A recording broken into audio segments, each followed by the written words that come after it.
एकर धनिया लाए ये सैया टूट गई ये प्रधान टूट गई कमर करे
शंकर सेठ कपड़ा वाले रामापुर बाजार से शंकर सेठ कपड़ा वाले रामापुर बाजार से 51 रुपए का आपके लिए पर्सनल पुरस्कार जी। और उनका कहना है ये गाना पूरा होना मांगता है। अच्छा मांगता है मांगता है कहना क्या है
फरमाइश आ रहे हैं सबके फरमाइश पे तनी तनी ध्यान दे।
तरफ से 1000 रुपए का पुरस्कार, पार्टी के तरफ से नमस्कार पहुँचे। साल जी भैया हाँ और कहा हम कहा था जब ढोही चाटबा राजा बुखार न हो तो एक काम करा हमार फार्मूला जमाओ पूरी शरीरिया चाट जावा कभी जोड़ी कालर न हो साला। और उससे हमार बिचारी कहता है जब ढोड़ी में चाय पीवा 100 साल जीवा तो एक काम करा अपने अपने घरे से कप प्लेट हटाए दे जाए अब ढोड़ी में चाय पिया चालू कर दिया। जब 60 वर्ष की उम्र है वह 40 वर्ष और बढ़ जाए सबसे। हमारे नागराज भैया करे अंगूरी वाला गाना गा दो। अंगूरी बना अंगूरी हाँ अंगूरी वाला है मैडम जी। इसके बाद चला छमके छम छमके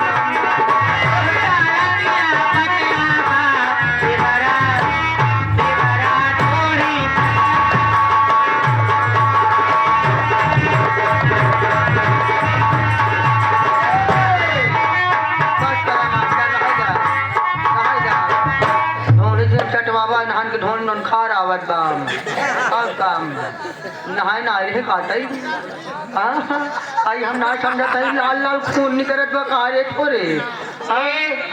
लाल लाल चौधरा काली माई चौरा अच्छा काली माई जितना भूत होता रही चौरम झारा बस। हाँ तो चलाओ फिर काली माई चौरब हम जल चढ़ाई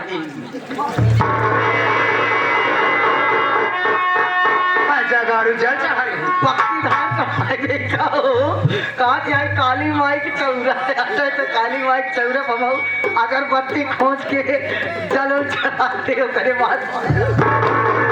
अरे घरवा में खाट खटना बा घरवा में खाट खटना बा देवरा देवरा खाटे खटना बा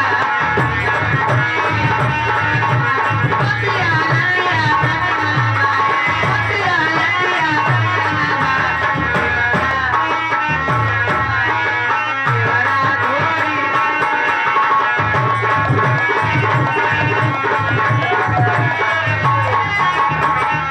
धोरी काली माई की चौतरा रखे है तो वजवन बैरागी पाने है पहलवान के पूरा थान है जिया हो बैरागी। हाँ और कैसे यार राजा अरे ला हाय हाय हाय जिया तोरे कोनो मर्ज थाम हाथ काहू रहत रहा। अरे बाप रे जिया बैरागी जिया पाने। करे जा ए मास्टर हाँ फरमाइश सर में छोटकी दीदी ना सुना रही हो हाँ काहे नथिया गढ़ौला उधार से अरे सुनाई दे कौन कौन वाला सुनाई दे। अच्छा और वाला कौन कौन वाला सुनाई था। हाँ और वही बाबा साहब सुना दे। हाँ बाबा साहब के गाना जात जात जरूर सुना दे। हाँ और वही कमरिया से पाकर बलमुआ हमारा एक गाना कब से और आईबा का कहा कहा वह हरन में धई धई दावा था लगाए तो मास्टर हरन में धरे दावत हम ना समझ पाते हैं जब साला ड्राइवर अरे हाल का काहे पिया के ए प्रधान जी क्या बताई अरे हाल का काहे पिया के अरे पीतल में नल चापाता ए बैरागी पाड़े अरे नोय हो नोय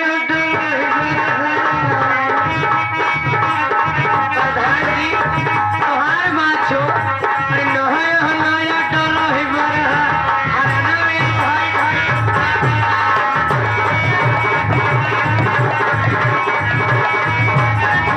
अरे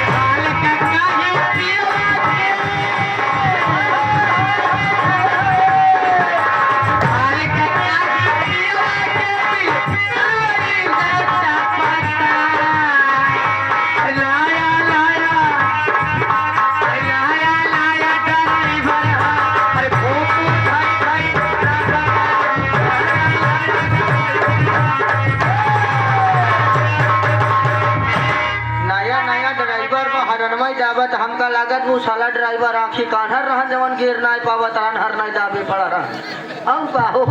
हाँ ये आगे हमारे एडवोकेट साहब। अच्छा वकील जी। हमारे वकील साहब आप मंजीत पासवान जी पासवान जी। और साथ ही साथ अरविंद पांडे जी अच्छा जो कि प्रतापगढ़ वाले 51 रुपए इस गाने को सुनते हुए दे रहे हैं हाँ। आपके लिए जी। हमारी पार्टी बहुत बहुत धन्यवाद करती है। और साथ ही साथ ये आगे आउल पासी ना हो हाँ? आउल आउल माने उल्लू होश ना मरबो करी पकड़ी वही तो। और नहीं नाम है नहीं हर नाम का कोई न कोई अर्थ होता है। हमका लागत है अन्यरे में ज्यादा देखत रहे कान कई नाम आउल रखते हैं। आउल पारसी भैया ये कनेवरक निवासी हाँ आगे सुअर पाछे लाठी पक बाप ड्राइवर बेटवा खलासी मारन एक ही रुपया पुरस्कार हाँ फार्मेसियन का कौन है भैया। अच्छा राष्ट्रीय गीत सुनी यहाँ पर ध्वजारोहण नहीं भवाया है। ए आप प्रधान जी के कहना सुनाओ वो जब ध्वजारोहण 26 जनवरी को है तो का राष्ट्रीय गीत दोपहर में सुनवाऊ। हाँ और क्या हाँ प्रधान जी के प्रधान जी के सेवन में।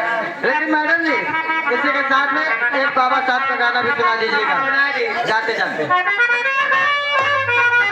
अरे रमाकांत मौर्य प्रधान जी के छोटे भाई हैं पहली प्रधान जी छोटका भाई ना हम ध्यान देगा और क्या और ये हमारे राघव नेता बगली में है राघव नेता को ध्यान दे जाए नेता को। हाँ ए प्रधान जी मैडम जी हाँ इधर से आगे कौन हवा उठ काला ना हाय हाय हाय जो 10 रुपया बचा था वो पूरा हो चुका है। धन्यवाद। अभी छोटी वाला